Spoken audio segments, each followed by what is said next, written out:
Hi అండి, నమస్తే. APJ Abdul Kalam గారి ఒక విజేత ఆత్మకథలో 14వ పార్టుకు వచ్చేసామండి. 14వ పార్టులో 14వ అధ్యాయం నుంచి మొదలు పెట్టుకుందాం. రాకెట్ల తయారీలో భారతదేశం కీలక సామర్థ్యాన్ని సాధించిందనేది నిర్వివాదాంశం. పౌర వైమానిక పరిశ్రమ, రక్షణ శ్రేణులు కలిసి చేసిన కృషి వల్ల భారతదేశం ప్రపంచంలో సూపర్ శక్తులుగా పిలువబడే అతి కొద్ది దేశాల జాబితాలో చేరింది.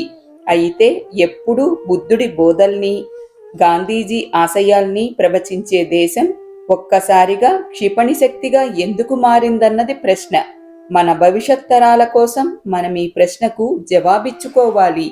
2 దశాబ్దాల అణచివేత, పీడన, తిరస్కారం కూడా భారతీయ సృజనాశక్తిని, సామర్థ్యాన్ని నశింపచెయ్యలేకపోయాయి. స్వతంత్రం పొంది 10 ఏళ్లు కూడా తిరగకుండానే దేశం అంతరిక్ష అణుశక్తి కార్యక్రమాలకు శ్రీకారం చుట్టింది. కానీ వాటి ఉద్దేశ్యం నిర్ద్వంద్వంగా శాంతియుత ప్రయోజన సాధనే. అప్పుడు మిసైళ్ల తయారీకి నిధులు లేవు, ఒక ఆవశ్యకత కూడా కనిపించలేదు. కానీ 1962 చేదు అనుభవాలే మనని మిసైళ్ల అభివృద్ధి వైపు నడిపించాయి. అయితే అందుకు పృథ్వీ సరిపోతుందా? 4-5 దేశవాళీ మిసైళ్లను తయారు చేసుకున్నంతలో మనం బలపడి తీరుతామా? లేదా అణ్వస్త్రాలు మనని నిజంగా బలోపేతం చేస్తాయా? మిసైళ్లు, అణ్వాయుధాలు పెద్ద విషయంలో చిన్న భాగాలు మాత్రమే. నేను చూసిందేమంటే పృథ్వీ ఉన్నత సాంకేతిక పరిజ్ఞానం విషయంలో మన స్వయం శక్తికి ప్రతీక. అయితే ఉన్నత సామర్థ్యం అనేది డబ్బుకి, చాలినన్ని మౌలిక సదుపాయాలకి పర్యాయ పదం లాంటిది. మన దగ్గర ఆ రెండూ కూడా చాలినంతగా లేవు. అప్పుడేమి చేయాలి? బహుశా అగ్ని దానికి సమాధానమనుకుంటాను. దేశంలోని వనరులన్నింటినీ కూడదీసుకొని మనం మన సాంకేతిక బలాన్ని చూపించేదిగా చేపట్టిన కార్యక్రమం అది. 10 ఏళ్ల కిందటనే నేను ఇస్రోలో రీ-ఎంట్రీ సామర్థ్యం గురించి మాట్లాడుతున్నప్పుడే ఈ అంశం పట్ల నిర్దిష్ట అవగాహనకు వచ్చాను. దేశంలోని శాస్త్రవేత్తలందరూ, సాంకేతిక నిపుణులందరూ కలిసి పనిచేస్తే సాధించలేనిదేదీ లేదని భావించాను.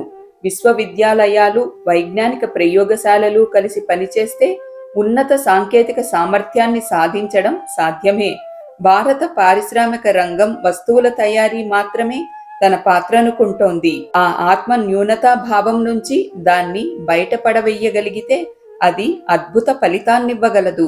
అందుకు మేమొక త్రిముఖ వ్యూహాన్ని అనుసరించాం. 1, వీలైనన్ని ఎక్కువ సంస్థలతో భాగస్వామ్యం. 2వది, వారందరి మధ్య సహసంబంధ వైఖరి నెలకొనేలా చూడటం. 3వది, మన సాంకేతిక పరిజ్ఞానం మనల్ని బలోపేతుల్ని చేసేలా చూడటం. ఈ 3 చెకుముకి రాళ్లను రాపాడగా అగ్ని పుట్టింది. అగ్ని బృందంలో 500 మందికి పైగా శాస్త్రవేత్తలున్నారు. ఈ బృహత్ కార్యంలో పాలు పంచుకోవటానికి ఎన్నో సంస్థలు అనుసంధానించబడ్డాయి. అగ్ని కార్యక్రమానికి 2 పార్శ్వాలున్నాయి: పని, కార్యకర్తలు. ప్రతి సభ్యుడు తన పని నెరవేర్చుకోవటానికి తన బృందంలోని తక్కిన వారందరి మీద ఆధారపడి ఉంటాడు. అటువంటప్పుడు వైరుధ్యాలు, కలవరపాటు తప్పనిసరి. నాయకులు చాలా మంది పని జరగడం అలా ఉంచి తమ ధోరణిలో కార్యకర్తల పైన ఎక్కువ మొగ్గు చూపుతారు. కొందరు ఫలితాలు రాబట్టడం మీద ఎక్కువ దృష్టి పెట్టి కార్యకర్తలు ఎలా పోతేనేమి అనుకుంటారు. మనుషుల్ని కేవలం తమ లక్ష్యాల్ని సాధించటానికి పనికొచ్చే పరికరాలుగానే వాళ్ళు భావిస్తారు. కొందరు పనికి తక్కువ ప్రాధాన్యం ఇచ్చి తమ కార్యకర్తల అభిమానాన్ని చూరగొనడం మీద ఎక్కువ ఆసక్తి చూపుతారు. కానీ అగ్ని బృందం పని నాణ్యతని, కార్మిక సంబంధాల్ని రెండింటినీ కూడా అత్యున్నత స్థాయిలో సమన్వయపరచగలిగింది. సంస్థ నిర్వహణలో కీలక పదాలు 3: నిమగ్నత, భాగస్వామ్యం, నిబద్ధత. మా బృందాల్లో ప్రతి ఒక్కరికి తమ పని తాము మనస్ఫూర్తిగా ఎంచుకున్నది కనుకనే అగ్ని ప్రయోగంలో వారికి మాత్రమే కాక వారి కుటుంబాలకు కూడా నిబద్ధత ఉండింది. ఇందుకు విఆర్ నాగరాజ్ ఉదాహరణ ఇస్తాను. అతను ఎలక్ట్రికల్ ఇంటిగ్రేషన్ బృందానికి నాయకుడు. అతనెంత అంకిత భావంతో పనిచేసేవాడంటే నిద్రాహారాల్ని కూడా మర్చిపోయేవాడు. ఒకసారి అతను పనిలో ఉన్నప్పుడే అతని బావమరిది చనిపోయాడు. కానీ అతని కుటుంబం ఆ వార్త అతని దరి చేరకుండా చూసుకొన్నారు. ఆ వార్త అతని ఏకాగ్రతని భంగం చేస్తుందని, దానివల్ల అగ్ని ప్రయోగం మరింత ఆలస్యమవుతుందని భావించారు వాళ్ళు. అగ్ని ప్రయోగానికి 1989 ఏప్రిల్ 20న ముహూర్తం నిర్ణయించుకున్నాం. అది అపూర్వమైన ప్రయోగం కాబోతోంది. అంతరిక్ష నౌకల కన్నా మిసైల్ ప్రయోగం మరింత విస్తృత స్థాయిలో భద్రత సమస్యల్ని ఎదుర్కోవాల్సి ఉంటుంది. అందుకని మిసైల్ గతిని గమనించటానికి 2 రాడార్లు, 3 టెలిమెట్రీ స్టేషన్లు, ఒక టెలికమాండ్ స్టేషన్, 4 ఎలక్ట్రో ఆప్టికల్ ట్రాకింగ్ పరికరాలు అమర్చాం. వీటికి అదనంగా కార్ నికోబార్ దీవిలోని టెలిమెట్రీ స్టేషన్, అలాగే షార్ కేంద్రంలోని రాడార్లని కూడా ఆ పని మీద వినియోగించాం. మిస్సైల్ బ్యాటరీలోంచి ప్రసరించే విద్యుత్ శక్తిని కనిపెట్టడానికి, పీడనాన్ని కొలవటానికి గతిశీలకమైన నిఘా ఏర్పాటు చేశాం. వోల్టేజీలో గాని పీడనలో గాని ఏదన్నా తేడా వస్తే హోల్డ్ అనే సంకేతం వచ్చేటట్టు ఆటోమేటిక్ ఏర్పాటు కూడా చేశాం. ఆ పొరపాటుని సవరించుకొన్నాకే నౌక ప్రయోగం ముందుకు సాగేది. ప్రయోగానికి కౌంట్డౌన్ T36 గంటలకు ప్రారంభమైంది. T7.5 నిమిషాల నుంచి కౌంట్డౌన్ కంప్యూటర్ మీద లెక్కించబడుతుంది. ప్రారంభక సన్నాహాలన్నీ అనుకున్నట్టే జరిగాయి. ప్రయోగ సందర్భంగా చుట్టుపక్కల గ్రామాల జనాభాని సురక్షిత ప్రదేశాలకు తరలించాలని నిర్ణయించాం. ఇది ప్రచార సాధనాల దృష్టిని ఆకర్షించి పెద్ద వివాదానికి దారితీసింది.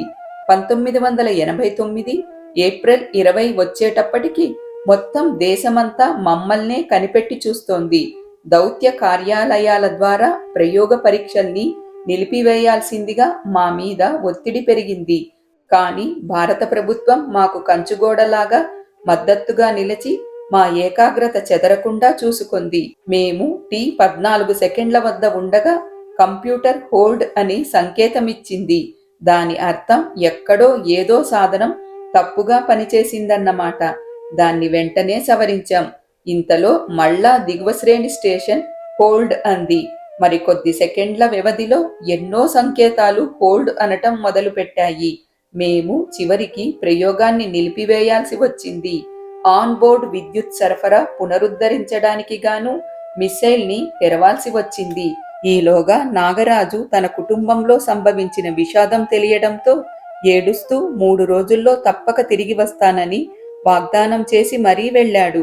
అటువంటి ధీరోదాత్తుల కథలు ఏ చరిత్ర గ్రంథానికి ఎక్కవు. కానీ అటువంటి నిశ్శబ్ద కృషి మించే తరతరాలు ముందుకు సాగుతాయి, జాతులు పురోగమిస్తాయి. నాగరాజును పంపి వచ్చేటప్పటికి నా బృందం కిన్న వదనాలతో దుఃఖితులై కనపడ్డారు. నేను వారికి నా SLV-3 అనుభవాన్ని గుర్తు చేశాను.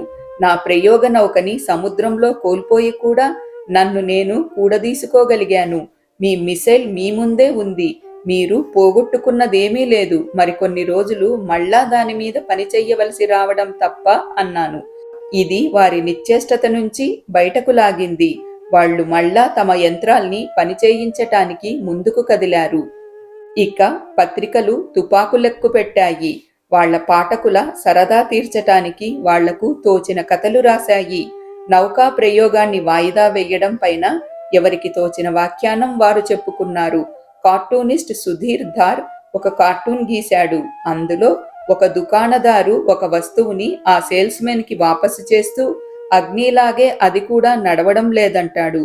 మరొక కార్టూనిస్ట్ అగ్ని పనిచెయ్యకపోవటానికి కారణం ప్రెస్ బటన్ నొక్కబడకపోవడమేనని ఎవరో శాస్త్రవేత్త వివరిస్తున్నట్టుగా కార్టూన్ గీశాడు. హిందుస్థాన్ టైమ్స్ కార్టూన్లో రాజకీయ నాయకుడు ప్రజల్ని ఓదారుస్తుంటాడు. మరేం భయపడకండి, అది పూర్తిగా శాంతియుతమైన అహింసాత్మక మిసైల్ మాత్రమే అని. 10 రోజుల పాటు తెల్లవార్లు విశ్లేషించి సవరించాక మా శాస్త్రవేత్తలు దాన్ని 1989 మే 1న ప్రయోగించటానికి మళ్లీ పూనుకున్నారు. కానీ మళ్లీ T10 సెకండ్ల వద్ద కంప్యూటర్ ఆటోమేటిక్ సంకేత వ్యవస్థ హోల్డ్ అంది. నిశితంగా పరీక్షించాక దాని నియంత్రణ వ్యవస్థ పనిచెయ్యడం లేదని తెలిసింది. దానితో ప్రయోగాన్ని మళ్లీ వాయిదా వేయవలసి వచ్చింది. అటువంటి పరిస్థితులు రాకెట్ ప్రయోగాల్లో అరుదు కాదు. అటువంటి సంఘటనలు విదేశాల్లో కూడా సంభవిస్తుంటాయి. కానీ పత్రికల కుతూహలానికి మా కష్టాలతో నిమిత్తం లేదు. ఈసారి హిందూ పత్రికలో కేశవ్ ఒక కార్టూన్ గీశాడు. అందులో ఒక గ్రామస్తుడు కరెన్సీ నోట్లు లెక్క పెట్టుకుంటూ మరొకడితో అంటుంటాడు, నేను ఆ ప్రయోగ స్థలం దగ్గర నుంచి నా గుడిసె లేపేసినందుకు ముట్టిన పరిహారం ఇది. ఇలాగే ప్రయోగాలు వాయిదా పడాలే కాని నేను తొందరలోనే సొంత ఇల్లు కట్టుకుంటాను అని. మరొక కార్టూనిస్ట్ అగ్నికి కొత్త నిర్వచనం ఇచ్చాడు. దాన్ని అతను నిరవధికంగా వాయిదా పడే బాలిస్టిక్ మిసైల్ అన్నాడు. అమూల్ కంపెనీ కూడా మమ్మల్ని వదల్లేదు. వాళ్ళ కార్టూన్ అంటుంది కదా, మా వెన్నని ఇంధనంగా వాడి చూడండి, అప్పుడు అగ్ని ఎగరగలుగుతుంది అని. 1989 మే 8న పని గంటలు అయిన తరువాత మొత్తం ఉద్యోగులంతా సమావేశమయ్యారు. దాదాపు 2000 మందిని ఉద్దేశించి నేను ప్రసంగించాను. ఒక ల్యాబొరేటరీ గాని, ఒక పరిశోధనా సంస్థ గాని అగ్ని లాంటి వ్యవస్థని రూపొందించగలిగే అవకాశాన్ని చాలా అరుదుగా పొందుతుంది. మనకొక గొప్ప అవకాశం లభించింది. సహజంగానే గొప్ప అవకాశాల వెంబడే గొప్ప సవాళ్లు కూడా వస్తాయి. మనం మన అవకాశాన్ని విడిచిపెట్టకూడదు. మన సమస్య చేతిలో మనం ఓడిపోకూడదు. మన నుంచి దేశం విజయాన్ని తప్ప మరేమీ చవిచూడకూడదు. మనం విజయాన్నే మన లక్ష్యంగా పెట్టుకుందాం అని చెప్పాను. నేను నా ప్రసంగం పూర్తి కావస్తుండగా ఈ మాటలు కూడా వారికి చెప్పకుండా ఉండలేకపోయాను. చూడండి, మీకిదే వాగ్దానం చేస్తున్నాను. ఈ నెలాఖరులోగా అగ్నిని జయప్రదంగా ప్రయోగించే మేము తిరిగొస్తాము అని. రెండవ ప్రయోగంలో సంభవించిన వైఫల్యాన్ని క్షుణ్ణంగా పరిశీలించిన అనంతరం మొత్తం నియంత్రణా వ్యవస్థనే పూర్తిగా మెరుగుపెట్టాం. ఈ పని సంయుక్త సంస్థా బృందానికి అప్పగించాం. ఆ బృందం మొదటి దశ నియంత్రణా వ్యవస్థని పూర్తిగా మెరుగుపరిచింది. అద్భుతమైన లక్ష్య దృష్టితో, సంకల్ప శక్తితో ఆ పనిని రికార్డు వ్యవధిలో పూర్తి చేసింది. 10 రోజుల్లో ఆమోద పరీక్ష ఉందనగా అంత తక్కువ వ్యవధిలో వందలాది శాస్త్రజ్ఞులు ఆ వ్యవస్థల్ని సంసిద్ధపరిచిన ఆ ప్రక్రియ ఎంతో విస్మయకారకమైంది. మెరుగుపరచబడ్డ నియంత్రణ వ్యవస్థల్ని తీసుకొని విమానం 11వ రోజున త్రివేంద్రం వదిలి ప్రయోగ స్థలానికి వచ్చింది. కానీ ఈసారి వాతావరణ పరిస్థితులు మా మీద ఆగ్రహించాయి. తుపాను హెచ్చరిక ఒకటి నానాటికి బలపడుతూ ఉంది. అన్ని కేంద్రాలు శాటిలైట్ సమాచార వ్యవస్థతో అనుసంధించబడ్డాయి. వాతావరణ సమాచారం ప్రతి 10 నిమిషాలకొకసారి మాకు చేరుతూ ఉంది. ఏమైతేనేం 1989 మే 22న ప్రయోగానికి ముహూర్తం నిర్ణయించాం. ఆ ముందు రోజు రాత్రి doctor Arunachalam, general KN Singh, నేను రక్షణ మంత్రి కేసీ పంత్తో మాట్లాడుతూ ఉన్నాం. అది పున్నమి రాత్రి. సముద్రములో పోటు అధికంగా ఉంది. కెరటాలు ఎగిసిపడుతూ సర్వేశ్వరుని వైభవాన్ని, శక్తిని కీర్తిస్తున్నట్టుగా ఘోషిస్తున్నాయి. మేము అగ్నిని రేపు జయప్రదంగా ప్రయోగించగలమా? అందరి మనసుల్లోనూ మెదులుతున్న ప్రశ్న అదే. కానీ ఆ మాట పైకి చెప్పి ఆ సుందరమైన వెన్నెల రాత్రి మా మీద విధించిన మనోహరత్వాన్ని భంగపరచడానికి ఎవ్వరమూ సిద్ధంగా లేము. సుదీర్ఘ నిశ్శబ్దాన్ని తుంచివేస్తూ చివరికి రక్షణ మంత్రి అడిగారు నన్ను, కలాం, రేపు నీ సంతోషాన్ని అందరితో పంచుకోవటానికి నన్నేమిమ్మంటావు చెప్పు అని. ఎంత సరళమైన ప్రశ్న, కానీ ఏం చెప్పాలో వెంటనే తోచలేదు. నేనేం కోరుకున్నాను? నా దగ్గర లేనిదేమిటి? నన్ను సంతోషపరచగలిగిందేది? అప్పుడు తట్టింది నాకు సమాధానం. మాకు ఇమారత్ కంచా దగ్గర నాటటానికి 1,00,000 మొక్కలు కావాలి అన్నాను. ఆయన వదనం ఆత్మీయ ప్రకాశంతో వెలిగిపోయింది. నువ్వు అగ్ని కోసం భూదేవి ఆశీస్సుల్ని బేరమాడుతున్నావు, రక్షణ మంత్రి పరిహాసమాడారు. రేపు మనం తప్పకుండా నెగ్గుతాం అని కాంక్షించాడాయన.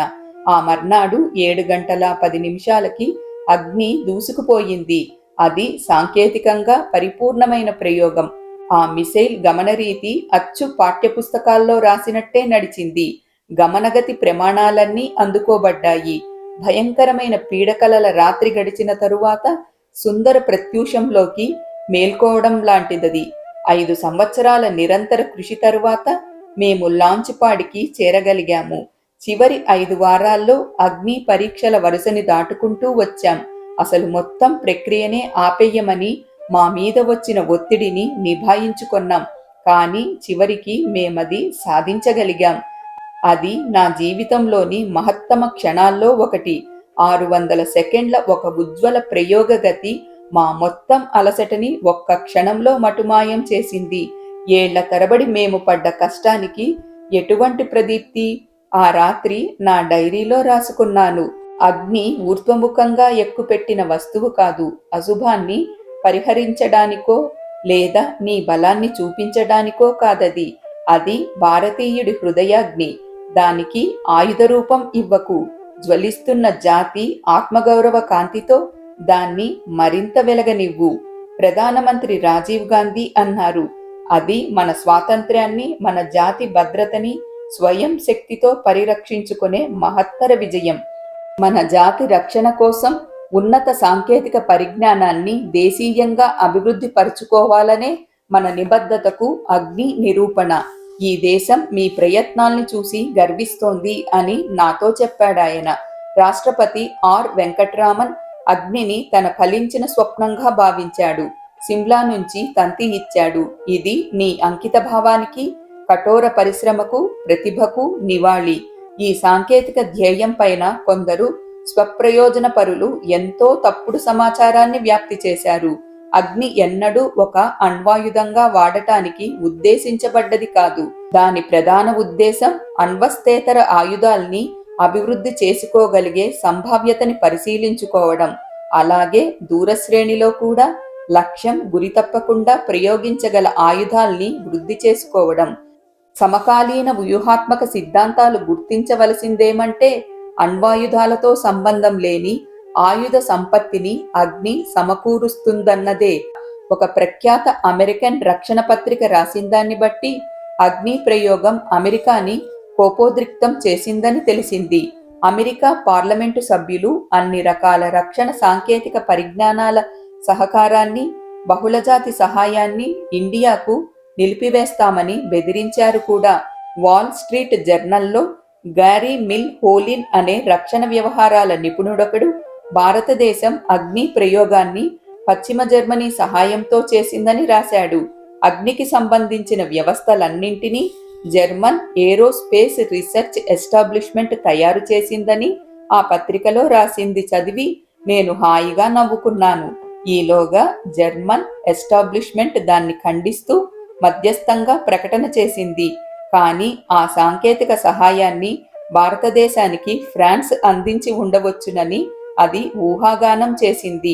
అమెరికన్ సెనేటర్ ఒకడు ఇంకా ముందుకు పోయాడు.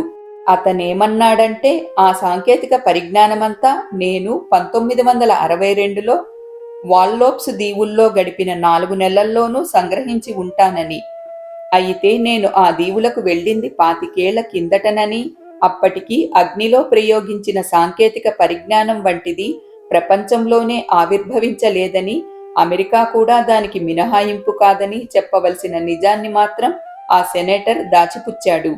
నేటి ప్రపంచంలో సాంకేతిక వెనుకబాటుతనం మనుషుల్ని లొంగబాటుకు గురిచేస్తుంది. మన స్వాతంత్రం ఈ అంశం మీద వీగిపోవాల్సిందేనా? ఈ ప్రమాదం నుంచి మన జాతి భద్రతని, సమగ్రతని పరిరక్షించడం మనందరి కర్తవ్యం. సామ్రాజ్యవాదం నుంచి దేశాన్ని విముక్తం చేసిన మన పితృపితామహులు మనపై పెట్టుకున్న నమ్మకాన్ని మనం నిలబెట్టుకోనవసరం లేదా? మనం సాంకేతికంగా స్వయం శక్తి సముపార్జించుకున్నప్పుడే వారి కలల్ని పూర్తి చెయ్యగలుగుతాం. అగ్ని ప్రయోగం వరకు మన సాయుధ దళాల పాత్ర పరిమితార్థంలోనే గుర్తించబడేది. మన దేశాన్ని రక్షించడం, మన ఇరుగు పొరుగు దేశాల సంక్షోభాల నుంచి మన ప్రజాస్వామిక ప్రక్రియను కాపాడుకోవడం, ఎటువంటి విదేశీ దాడినైనా అంగీకరించేది లేదని ప్రపంచానికి స్పష్టం చేయడం వాటి పాత్రగా ఉండేది. అగ్ని ప్రవేశంతో భారతదేశం వీటన్నింటినీ దాటింది. అది యుద్ధాల్ని నివారించటానికి తన వంతు పాత్ర తను నిర్వహించగలిగే స్థితికి చేరింది. మిసైల్ ప్రాజెక్టు 5 ఏళ్లు పూర్తి చేసుకుంది. అగ్ని, పృథ్వీ, త్రిశూల్ వంటి మిసైళ్ల నిర్మాణంతో కీలక రంగాల్లో మన సామర్థ్యాన్ని నిరూపించుకున్నట్లయింది. ఇక నాగ్, ఆకాష్ కూడా ఎవ్వరూ పోటీ పడలేని స్థాయికి మన సామర్థ్యాన్ని తీసుకుపోగలవనడంలో సందేహం లేదు. ఈ రెండు వ్యవస్థల్లోనూ గొప్ప సాంకేతిక విప్లవాలు నిబిడీకృతమై ఉన్నాయి. మనం మరింత కృషిని వాటిపైన కేంద్రీకరించవలసి ఉంది. 1989 సెప్టెంబర్లో నన్ను బొంబాయిలోని మహారాష్ట్ర అకాడమీ ఆఫ్ సైన్సెస్ వారు జవహర్లాల్ నెహ్రూ స్మారక ప్రసంగం చెయ్యవలసిందిగా పిలిచారు. ఆ సందర్భంగా నేను నింగి నుంచి నింగికి ప్రయోగించవలసిన మిసైల్ అస్త్రాను దేశీయంగా తయారు చేయడంపై నా ప్రణాళికలను ఆ యువ శాస్త్రవేత్తల ముందుంచాను. దానికి తగిన యుద్ధ విమానాల్ని కూడా రూపొందించుకోవాల్సి ఉంటుందని చెప్పాను. రాడార్ పరిజ్ఞానంలో మనం చేస్తున్న కృషి అంతర్జాతీయ రంగంలో మనని ముందుకు నిలుపుతోందని కూడా చెప్పాను. రీ ఎంట్రీ పరిజ్ఞానంపై పట్టు సాధించటానికి కర్బన సంయుక్త పదార్థాల తయారీలో మనం చేపట్టవలసిన కృషి గురించి చెప్పాను. పారిశ్రామిక దేశాలకు అణిగి ఉండటం నుంచి మనల్ని నిర్వీర్యం చేసే సాంకేతిక పరిజ్ఞాన దారిద్ర్యం నుంచి బయటపడాలని శ్రీమతి ఇందిరాగాంధీ కన్న కలలకు అగ్ని సాకారమని అన్నాను. 1988 సెప్టెంబర్ చివరిలో పృథ్వీని మరోమారు జయప్రదంగా ప్రయోగించాం. నేలమించి నేల మీదకు ప్రయోగించే మిసైళ్లలో నేడు ప్రపంచంలోని పృథ్వీని మించింది లేదు. అది 1000 కేజీల మేరకు ఆయుధ సామగ్రిని 250 కిలోమీటర్ల దూరానికి తీసుకుపోయి 50 మీటర్ల వ్యాసార్థ పరిధిలో ప్రయోగించగలదు. యుద్ధరంగ అవసరాల మేరకు ఆయుధ సామగ్రి, బరువు, ప్రయోగ దూరం వంటి అంశాల్లో కంప్యూటర్ నియంత్రణ ద్వారా ఎన్నో మార్పులు చేయగలిగాం. డిజైన్లో, నిర్వహణలో, ప్రయోగాల్లో అన్నింటా అది 100కి 100 పాళ్ళు దేశీయమే. దాన్ని అధిక సంఖ్యలో తయారు చేయటానికి కూడా ఏర్పాట్లు చేసుకున్నాం. దాని సామర్థ్యాన్ని ముందు గుర్తించింది భారత సైన్యమే. వాళ్లంతట వాళ్లే పృథ్వీ, త్రిశూల్ మిసైళ్ల కోసం ప్రభుత్వాన్ని అడగడం అంతకు ముందెన్నడూ సంభవించని విషయం. ఇక్కడితో 14వ అధ్యాయం పూర్తయిపోయిందండి. ఇక నెక్స్ట్ పార్ట్లో 15వ అధ్యాయం నుంచి మొదలు పెట్టుకుందామండి. Thank you.